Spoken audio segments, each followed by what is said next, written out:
Welcome to this data visualization class. So today I'm going to introduce a new package for you. And as you know, the reason why I'm recording this video because I will be away to attend a conference in Japan. So hopefully I will see you all next week.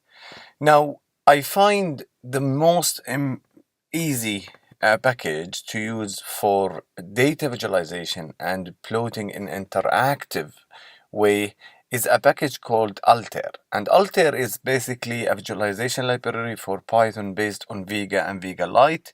Both are a package for declaring visualization grammar, which basically enables you to build a very interactive charts, and also it provides you with API so you could link those charts, let's say in a live product, in a production environment, and so on. Because most of the time what we need, you will have like a dashboard for the data visualization result.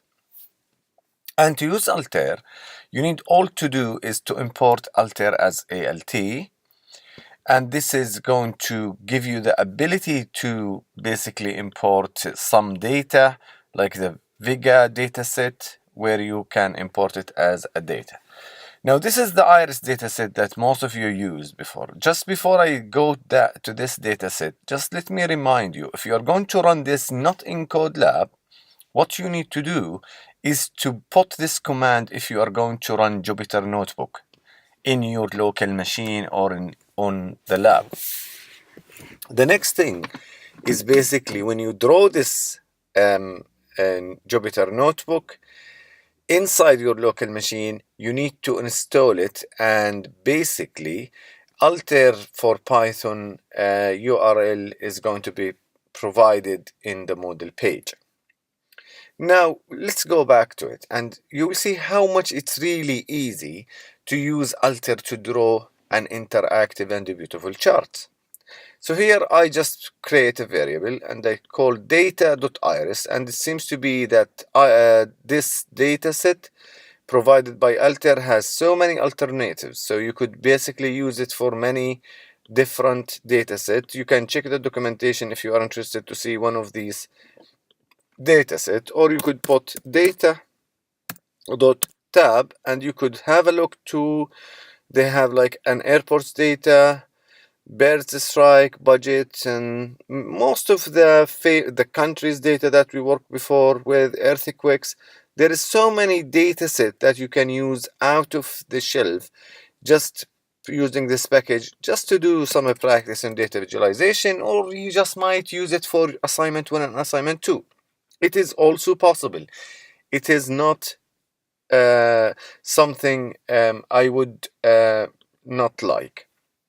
Now what you notice after we draw iris data.iris, now this is the variable or the data frame where we have iris, and now look how we call the chart. It's alt.chart. Alt is the variable I just call here, .chart, and I pass the dataset or the panda frame, and I will say mark point encode, and where I specify the axes x and y.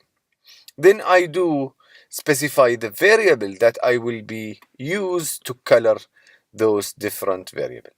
Now what you notice about this, it's a statistical chart. It's nothing important about it because there is no interaction and it's not possible for you. You could also do save as PNG or review the source code, and this is what we mean by the visualization grammar when you view the source code. Now take another example just to give you example how you can load as much dataset as you want.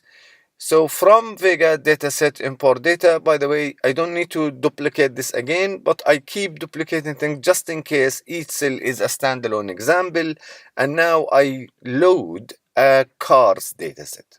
And from this car dataset, I could just make points and encode it like horsepower, mile per gallon, this is X and Y, and we need to color based on the manufacturing country, whether it's EU, Japan, or USA.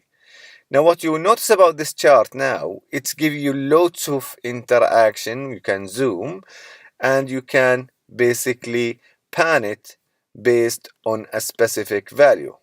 Later on I will show you how you can select specific values and so on. Now, what you notice about the difference between those two charts is basically this one has dot interactive, which is very similar if you know JavaScript. It's very similar to the format of JavaScript where you have nested calling of objects, methods, and attribute to get a better result.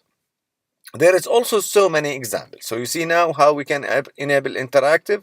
You can upload as well symbol bar chart. I will make this notebook available for you, so you can make file open in play mode, and you can adjust and load different data set. So you can load now different type of charts like bar plots, and you will notice that this package, and this is the package for Altair visualization. This is how you can install it if you like in your local machine, and they have loads of examples. So really it has so many different examples that you will find very useful.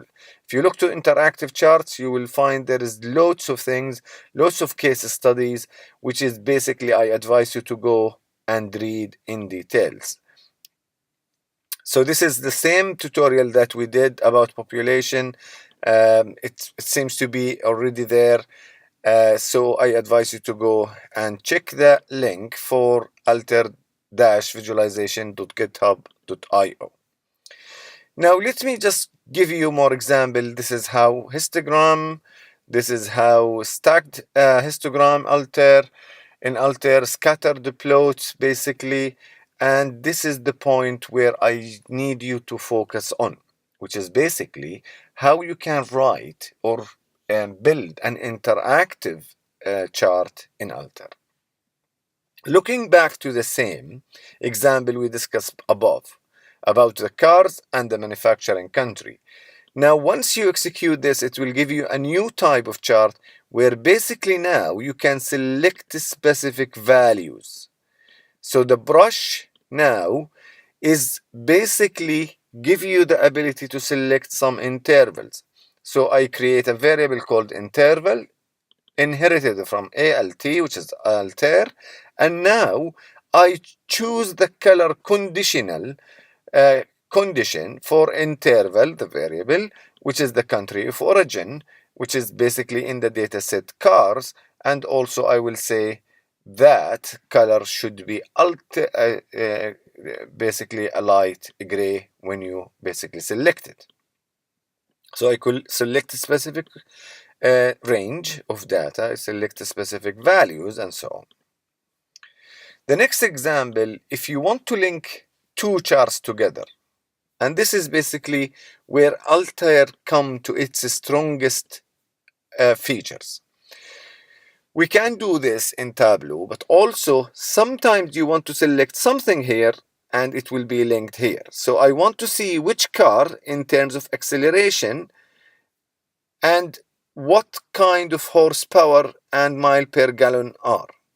The same could be, for example, selecting a specific car which consume lots of miles per gallon, that they consume lots of petrol, and which country they are coming from. You'll see there is Japan and Europe.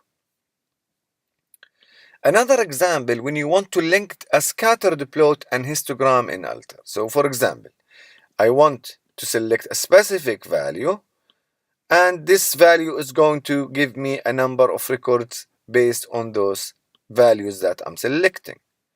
So this is how we can link, zoom out basically in Altair.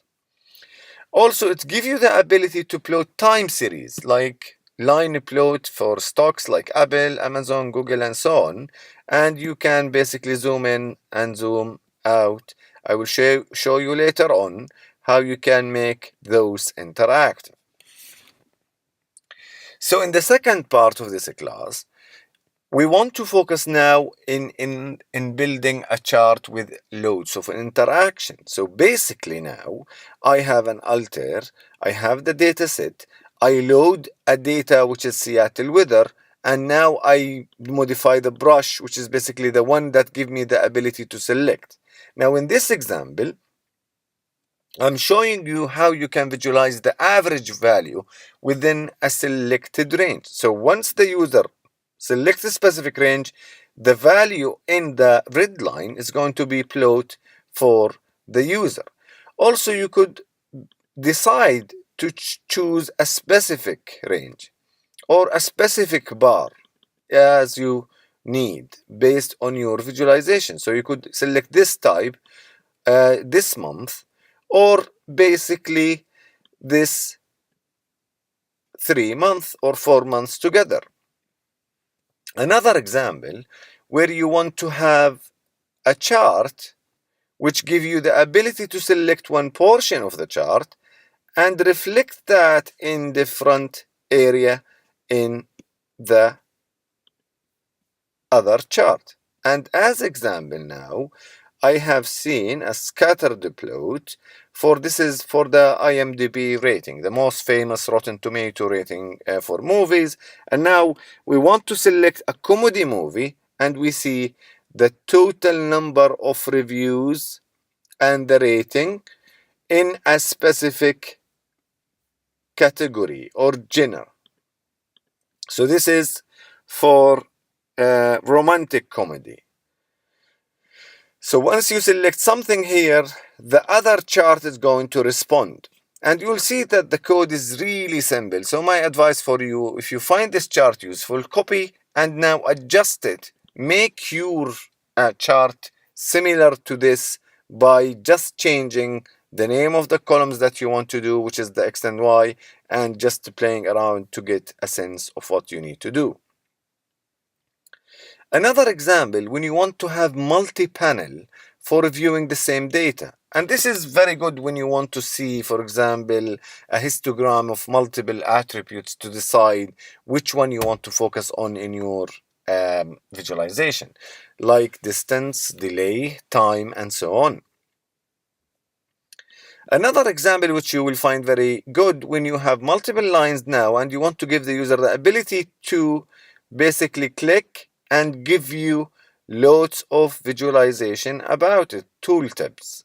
Also, you can plot them and allow the user to select a specific line, or basically give you a highlight over the line. Also with the brush, you can, as I give you another example in the previous one, which is basically select and basically add more interaction like tooltips and so on. Now the last thing, I want to show you a full example where you can basically have 4 different inputs. You could have a drop-down menu, a radio buttons, and a mouse to drag and scroll in the following chart. So if you run this long code, and this code I take from basically from the tutorials available in the Altair documentation. Now this is give you loads of navigation, a link, and I can see basically that your final assignment should give me something similar to this. So this is give you loads of interaction, give the user loads of ability to interact. This is now very useful if you want to select documentary drama, and this is basically using the same Rotten Tomato data. So it is basically give you loads of ability to scale per year, which is what we call pages, or we want to see a specific rating, or we want to make a specific modification to the size of a shape. So my advice now, guys, have a look to this interactive chart and try to use it to build the same tutorial for the rich and the health of world countries. So the data I show you in the example is already there in the dataset. Load it and try to make a little bit of interaction using this menu of the navigation. Thank you for watching this video, and I will see you next week.